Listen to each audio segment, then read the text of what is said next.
नमस्कार, आकाशवाणी देहरादून से प्रस्तुत हैं प्रादेशिक समाचार। पहले मुख्य समाचार।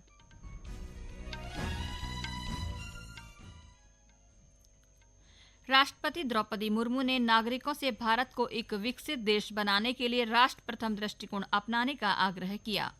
मुख्यमंत्री पुष्कर सिंह धामी ने अधिकारियों को विकास कार्यों में किसी भी प्रकार की शिथिलता न बरतने के निर्देश दिए। 38वें राष्ट्रीय खेलों के लिए शासन ने जारी किया संशोधित आदेश। खिलाड़ियों और प्रशिक्षकों के मानदेय में की गई वृद्धि। और केदारनाथ विधानसभा उपचुनाव की कल होने वाली मतगणना की सभी तैयारियां पूरी।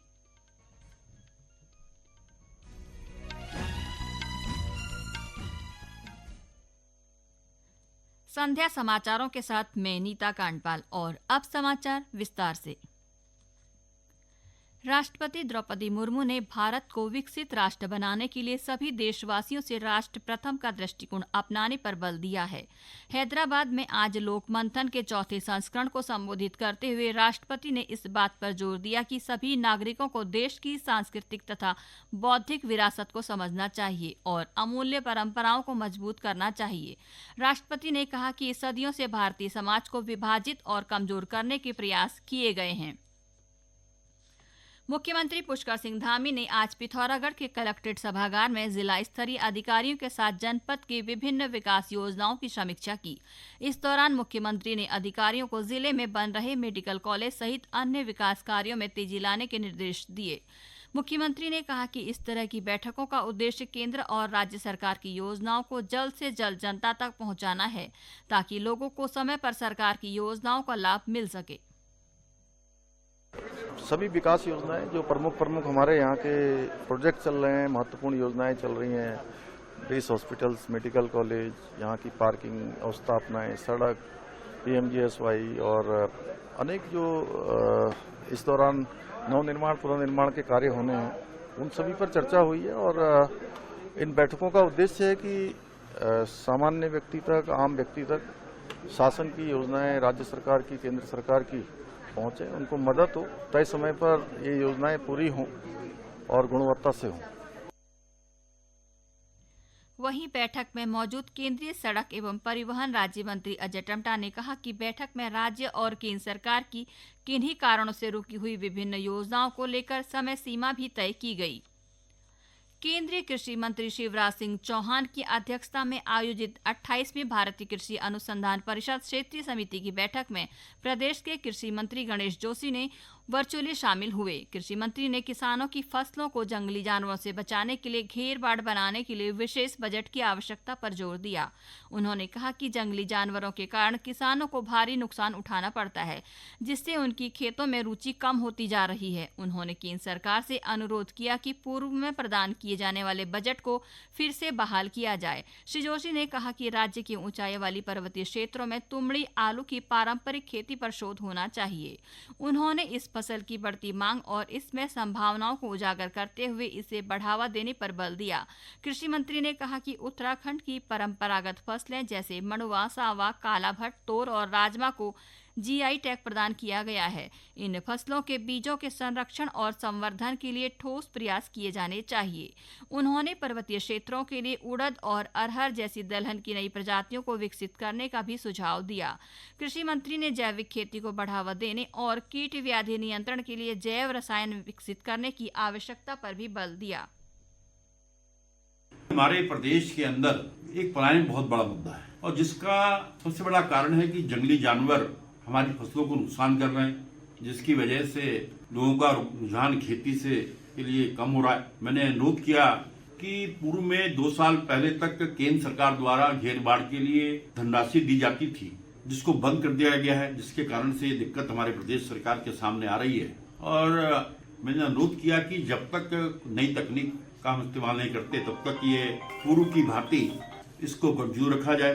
इसी प्रकार हमारे यहाँ जैविक खेती, आज हम 38% से अधिक हम ऑर्गेनिक हैं।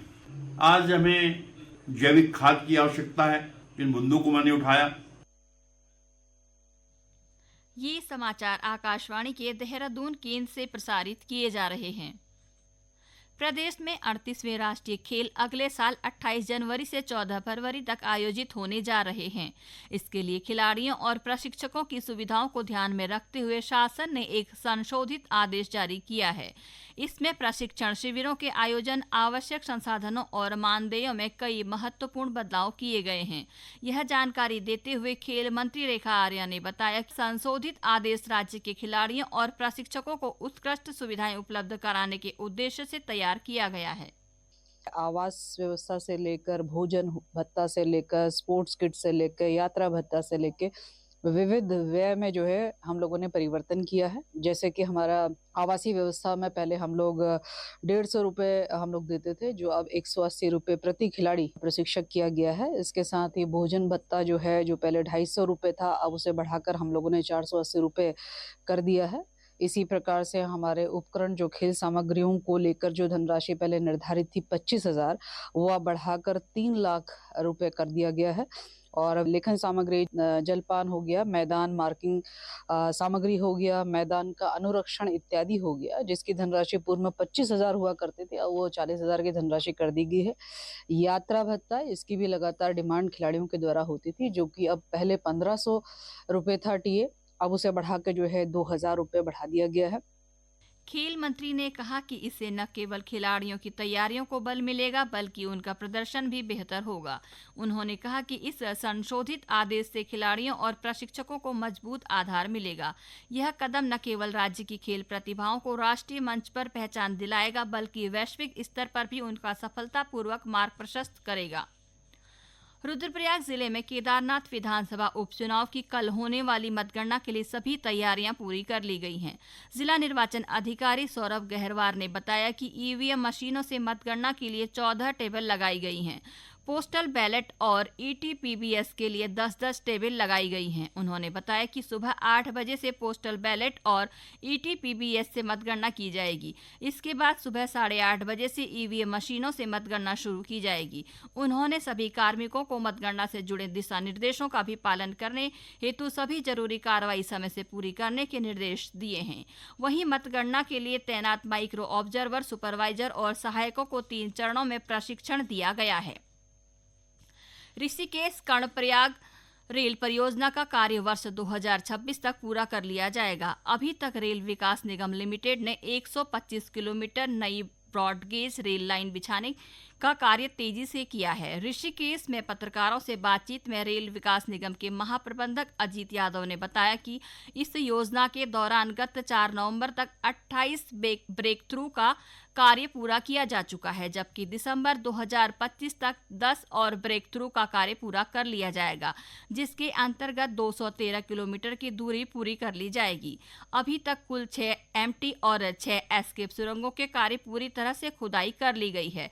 उन्होंने बताया कि ऋषिकेश और कर्णप्रयाग के बीच 125 किलोमीटर नई ब्रॉडगेज रेल लाइन उत्तराखंड राज्य में एक महत्वपूर्ण विकास परियोजना है। इस परियोजना के पूरा होने पर यात्रा के समय और लागत में भी काफी कमी आएगी। श्री यादव ने बताया कि चंद्रभागा, शिवपुरी, गूलर और अलकनंदा नदियों पर 19 में 5 बड़े पुलों का निर्माण पूरा किया जा चुका है, जबकि 13 पुलों को इस वर्ष पूरा कर लिया जाएगा। भारत संचार निगम लिमिटेड बीएसएनएल की ओर से चमोली जिले में 4G सर्विस सैचुरेशन के तहत 74 नए टावर स्थापित करने का काम जारी है। इस वर्ष दिसंबर माह तक सभी टावर स्थापित करने का लक्ष्य रखा गया है। इस संबंध में जिलाधिकारी संदीप तिवारी ने बीएसएनएल अधिकारियों की बैठक लेते हुए कार्यों में तेजी लाने के निर्देश दिए। उन्होंने टावर स्थापना कार्यों की नियमित मॉनिटरिंग करते हुए प्रतिदिन इसकी प्रगति रिपोर्ट उपलब्ध कराने को कहा है। उन्होंने कहा कि तहसील स्तर पर टावर स्थापना कार्यों की सूची संबंधित एसडीएम के साथ साझा करें। जिलाधिकारी ने सभी एसडीएम को राजस्व उप निरीक्षकों के माध्यम से टावर स्थापना कार्यों की नियमित करने के निर्देश दिए। साथ ही स्थानीय स्तर की समस्याओं का त्वरित समाधान करने को भी कहा। बैठक में बीएसएनएल के अधिकारियों ने बताया कि टावर लगाने का कार्य प्रगति पर है और दिसंबर तक सभी टावर स्थापित कर लिए जाएंगे। अंत में मुख्य समाचार एक बार फिर।